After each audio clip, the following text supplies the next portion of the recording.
Hey, what's up everybody? Esam here bringing you another video. This one going to be the next part of my Panda Global opinions. Obviously this is the realist and it is just my opinions about the players, and if you want to watch the other ones it is going to be in the playlist below. And also do not forget to check out the actual Panda Global rankings video that I'm going to link in the description down below. But anyway, let us just get started. So at number 30 we have Conga, the Donkey Kong main from Washington. Honestly, everyone obviously saw him with his crazy run at PAX West. He got so many good wins, and honestly, Conga, I have seen him play, I have watched him grow. I saw him at Don't Bark on the Grass last year. He is actually an amazing player. Obviously, people think DK is a gimmick. People think DK, you know, is just like, it's unfair because lol ding dong and blah, blah, blah, blah. But honestly, he just uses all of DK's tools, and his mind games and his solid play has honestly carried him throughout everything. Like, it's not like his character is carrying him, because it's not like DK's like a top tier or anything. So he's just a really solid player that plays a good character, and he's been just working his way slowly up and up the ladder, and suddenly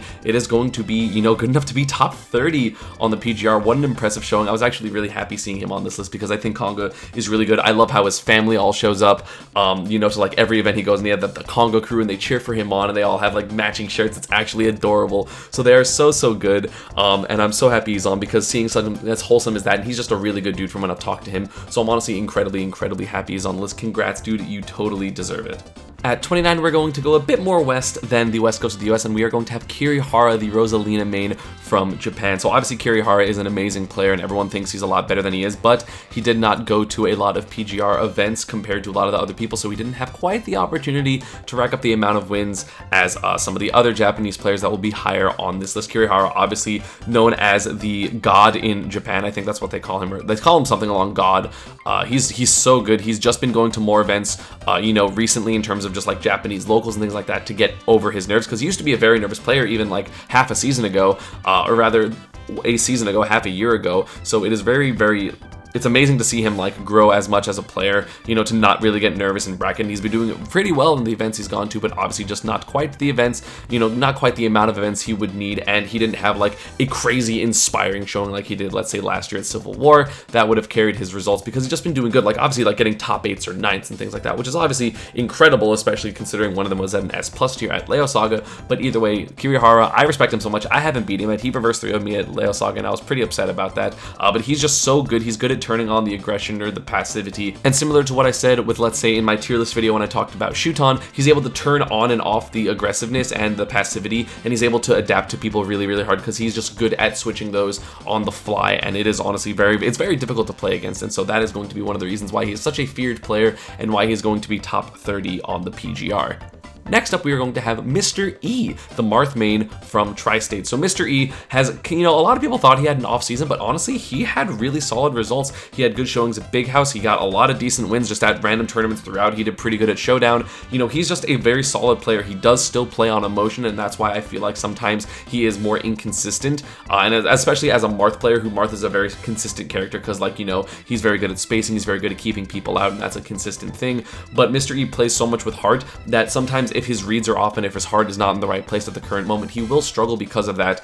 But honestly, a really strong player, just because when it's on, ooh, he's one of the scariest players to fight against. If he's getting his reads, he's getting his like up Bs randomly, he's seeing when you're going to approach, and he goes those perfect pivots, or just like catches you aggressively beforehand. He is so good at catching people off guard, and it's one of the things that leads him to being such a strong player. You know, I wish he was a little better at being passive, and I think if he was able to do that and, you know, employ more perfect pivots, or just more passive play in general, especially as Marth, who's very good at that, I feel like he would see a little bit of an increase in results. But either way, being top 30 is nothing to scoff at. Really good player. Love the guy. You know, I hope I can see him at more events in the future. And I did mention this player a little bit before, just for, you know, talking about adaptation, and that is going to be the next person, number 27, Shuton. So Shuton, I respect so much. I think he's a top 5. I think he has a top 5 adaptation in the entire world. He is so smart. Olimar, you know, obviously gives him those opportunities to adapt a lot harder than some other characters, but man, he is so smart. I have never watched Shuton play, and, you know, when I feel like he kind of gimmicked his opponent there. It's always incredible decision making, incredible foresight,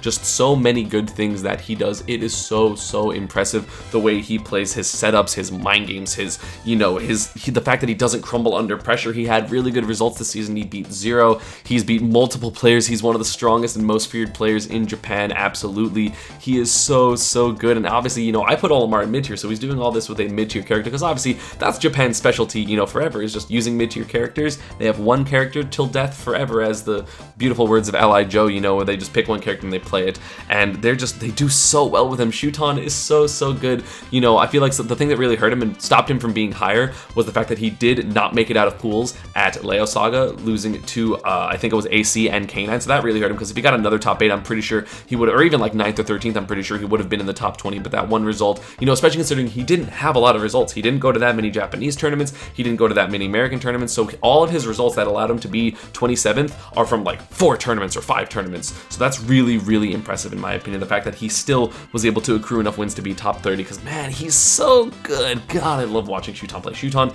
is definitely one of my favorite players to watch, because I just get to see the game in a different way, especially because 1, Olimar is kind of different obviously, but 2, just he's so smart, and I don't know what it is about Japanese Olimar players, but they view the game so differently, and they're so amazing at it. Oh my god, he's so good. And elbowing his way just outside the top 25, we are going to have Dark Shad, the Ryu main from Ohio. I love Dark Shad. I love Light Shad. I love Grand Shad. His whole family is absolutely amazing, and Dark Shad 100% deserves this. He works so hard to get good at this game. He obviously had his insane run at GTX, beating Zero, beating MVD, beating Nairo to get into top 8. What an incredible run. He had solid performances throughout the rest of the season. Not too bad, not too good. I mean, he beat Ally at SmashCon, I think got top 16 at SmashCon, so an incredible performance there. He is such a good guy. He has such a pure heart. He wants to be so good at this game, and I am so happy that he made it this high. From being, I'm pretty sure, like, what was it, like 40 something last season, all the way to getting almost top 25. I'm so happy for him. I love Dark Shad. I love watching him play. You know, I love how he views the game. I like talking to him about the game. I like playing him. Everything is just like, yes, I love him.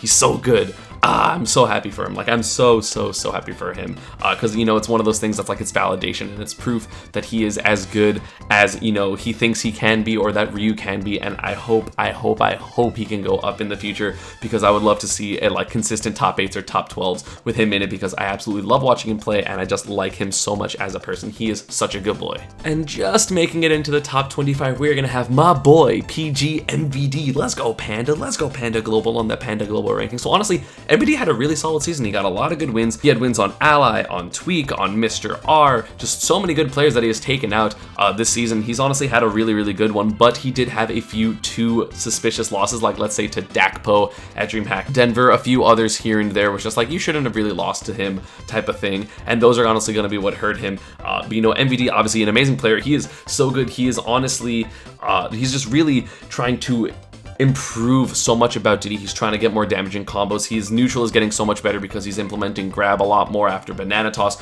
which is one of his biggest things, was he always banana down tilted. So he's doing that more. He's getting so much more damaging combos. He's being less stubborn about what he wants to do. Honestly, MVD is growing so fast, in my opinion. Like, I'm so scared of him when I play him nowadays. It's not fun, just because it's so scary and it's so difficult, but at the same time, I love playing it because I love a challenge and I love the Diddy matchup. But MVD, obviously, love the guy. He is so good. I'm so happy that he's top 25 this season, because I feel like top 25 is really like the mark of like, this is like definitely where the super top players start, obviously besides the people that are like, we don't go to events very often. So, you know, the more we play, the more we practice, the better he has been getting, and it is so scary. You know, hopefully, I want him to use his secondaries because he has a nasty Mario and Bayo and Cloud, and I really want him to use them for the certain matchups that he struggles with, like Rosalina and Fox. But, you know, I feel like one day he'll get that, or just understand the matchup better with Diddy, because he's getting so much better at so many matchups with Diddy. He's gotten so close to beating so many other top players, and I want him to be so good, and I'm so happy. You know, and next season we will both be top 20 for sure.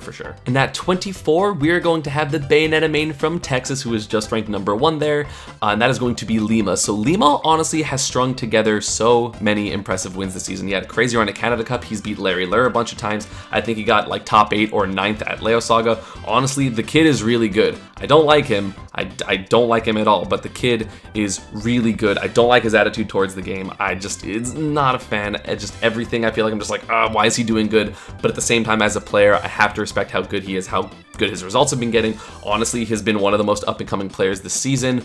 He's been doing really, really well, and I'm not sure if he's going to slow down, because obviously the Bayonettas, you know, will do well, then kind of get figured out, drop off a little bit, and then go back up, and that's happened a few times.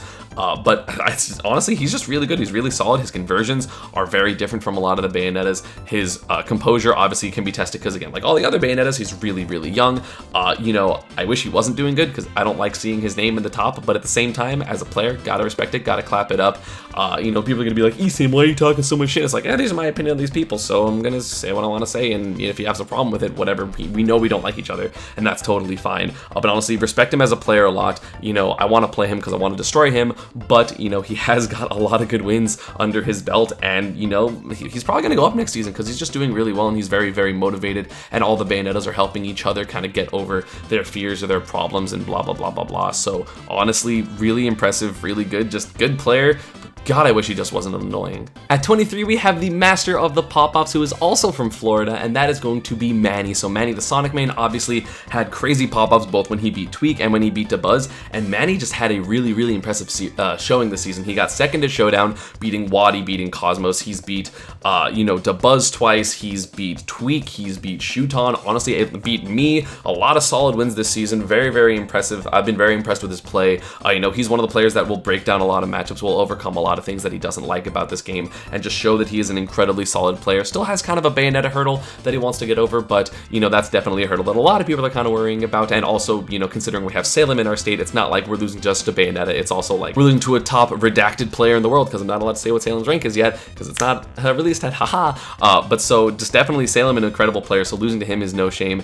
And you know, Manny obviously trying to get over his Bayonetta hurdle, and obviously had a kind of not super strong end to the season, doing not making it out of pools at Leo Saga and doing very poorly at the iPlayer Showdown or whatever it was. But that's honestly, you know, he's not very used to, like, after talking to him, because I know him decently well, right? After talking to him, he's not used to traveling that much, so traveling to like 5 events over the course of 7 weekends really, really tired him out, and so he wasn't exactly able to play at the highest level that I have seen him play, because I was watching him play, I'm like, yo, what's wrong? He's like, dude, I'm so tired, how do you guys do it? And I'm just like, haha, that's a good question. So it's one of those things that he's gonna have to get better in order for him to ascend, but honestly, he has got so much higher this season. Top 25, he definitely deserves it. Manny, you know, one of the most solid players. I would have given easy top 20 if he was able to close out the season a little bit stronger, but either way, an incredible player. I'm so excited to see where he's going to go. I love that we have so many strong players in Florida now, and yeah, I mean, love the kid, super good. I love watching his Sonic, because he just plays it so smart, and he plays camping when he has to, he plays aggressive when he has to, just everything about it is just yes. And so I'm very excited to see him grow in the future, because he has done nothing but grow pretty much the entirety of his Smash career. And at number 22, we have arguably one of the worst Smashers with English, and that is including foreign players, and that is going to be Samsora. So Samsora, obviously an incredibly strong player, just he has got top 8 multiple times. He has incredible wins. He beat Zero this season, he beat Nairo this season, top 8 at GTX, top 8 at a few sagas. Just honestly an incredibly scary player, an incredibly solid player. I love playing against him because it's so much fun, but I hate playing against him because it's so stressful at any moment. He has just pulled out a lot of wins out of the, like, just out of nowhere. He has crazy reads, he has crazy momentum, he's really good at neutralizing other people's momentums. He's so good at just turning the game on its head, and he does that consistently and so well, and just he's so good. I love watching him play. From Louisiana, you know, the #1 player in Louisiana, because he does beat Captain Zach for the most part when they do play. But honestly, just Samsora is so scary. I thought it was going to be top 20 this season, so I was kind of shocked that he wasn't, because he did get his multiple top 8s. He did get a lot of wins, you know, especially considering Zero, Nairo, Dabuz, like all of those wins, like those are incredible wins. But I don't know exactly how he got ranked below 20, but because I can't see the math, obviously, like even like me and I have everything, I don't know the math. But either way, an incredible player, an incredibly strong, like I love him as a person, but god, dude, read some books, except you can't because you don't know English very well. So honestly, love him to death. Super fun to hang out with, super fun to mess with.